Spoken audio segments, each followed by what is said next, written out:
Buenas tardes, mi nombre es Uli Valencia. Presento mi documento. Bueno, para responder las preguntas se deben de hacer en base al simulador, utilizando pues el simulador. Tenemos en una dimensión qué condiciones deben cumplir las masas y velocidades de los cuerpos para moverse en sentidos iguales o opuestos. Bueno, para que los cuerpos se muevan en sentidos iguales, se debe cumplir que los cuerpos tengan la misma dirección independiente de la masa y la velocidad. Pero si se quiere ver una coordinación total en el movimiento, las masas, las velocidades y las direcciones deben de ser iguales, las tres. Para el caso del movimiento en sentido contrario, los dos cuerpos deben de tener sentidos opuestos para que se puedan mover en diferentes sentidos, teniendo presente que a la hora de la colisión el cuerpo de mayor masa le mermará energía al cuerpo de menor masa.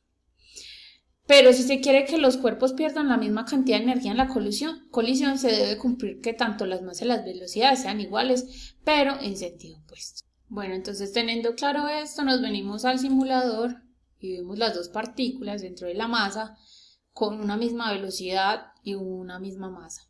Entonces, bueno, vamos a ver qué pasa. Entonces vemos que las partículas van en el mismo sentido, al chocarse pues una se devuelve tras la otra.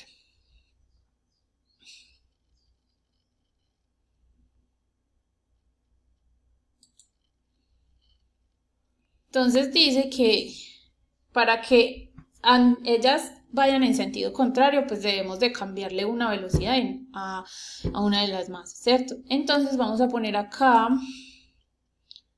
vamos a poner en menos.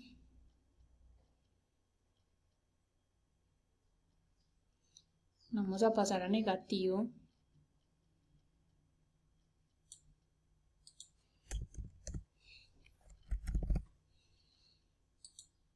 Y vamos a mirar qué pasa. Entonces vemos que las partículas se chocan y se van a lados contrarios, no como en el anterior ejercicio que las dos partículas, iban en el mismo sentido.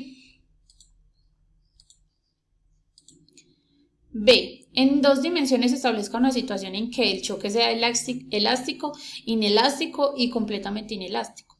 ¿A dónde va la energía en los dos últimos casos? Bueno, para la situación 1, donde se trabaja con una colisión elástica, la energía cinética no se pierde, solo se transfiere de un cuerpo al otro. Una vez que se genera un choque, de esta manera sigue su principio de conservación de energía. Entonces,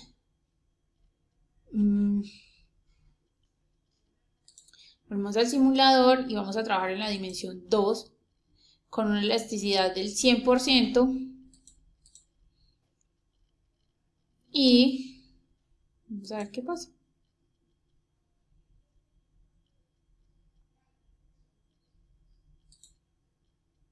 Entonces vemos que choca entre partículas.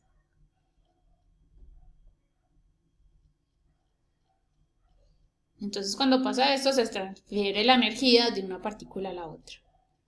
Listo. Para el segundo caso se toma el 50% de la colisión inelástica, donde los cuerpos al someterse a un impacto pierden la energía en una cantidad leve. Pero al chocar con los muros de la masa terminan por perder el resto de su energía. Esto se debe a que la energía se transforma en el calor minimizado de la energía cinética hasta hacerla cero. Entonces volvemos nuevamente.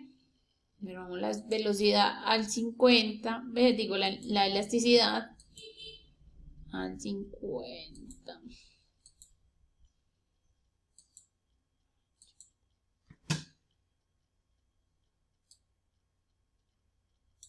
Al 50%. Y vemos que al chocar, pues la velocidad reduce. Y al chocar con las masas, su velocidad y su energía va disminuyendo. Aquí podemos ver que su energía está en 0,02 joules con una elasticidad del 50%. Dice, para el caso 3, cada colisión que tienen las partículas genera una liberación de calor, ya que su impacto al tener una elasticidad nula, la resistencia que genera el cuerpo con respecto al otro es mayor, y esto conduce a que la velocidad disminuya de manera considerable, teniendo como resultado que la energía cinética se pierda rápidamente. Entonces tenemos acá ambas partículas. Y tenemos completa inelasticidad. Entonces vamos a ver qué pasa. Al tener nada de una completa inelasticidad, pues las dos partículas pierden movimiento y energía. Volvemos nuevamente. Entonces dice, en una situación en que dos partículas de diferentes masas van a colisionar, ¿bajo qué condiciones permanecen inmóviles después del choque? Para que se genere una situación, la velocidad de la partícula con mayor masa debe ser menor a la velocidad de la partícula de menor masa, y ambos cuerpos deben de estar sometidos al choque completamente inelástico. De esta manera, al colisionar, ambas partículas perderán la misma cantidad de energía y sus cuerpos quedarán inertes. En pocas palabras, el movimiento lineal de la partícula 1 debe ser igual al de la partícula 2, pero con sentido contrario. Acá tenemos ambas partículas, entonces, bueno, podemos reducir acá la masa para ver qué pasa. Listo. Entonces vemos que al reducir la masa de la partícula 1, al chocar con la partícula 2, se quedan pegadas, pierden su movimiento y energía también. Entonces quedan las dos partículas inertes. Bueno. Entonces, bueno, acá en la D nos dice que debemos dejar una pregunta a los estudiantes que revisarán el video para que ellos den respuesta a su interrogante después de ver el video.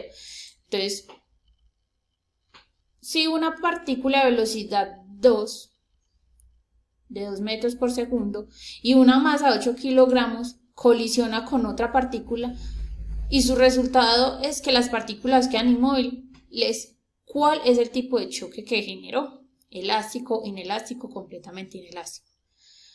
La otra pregunta sería, ¿cuál de los siguientes pares en masa y velocidad tenía la otra partícula?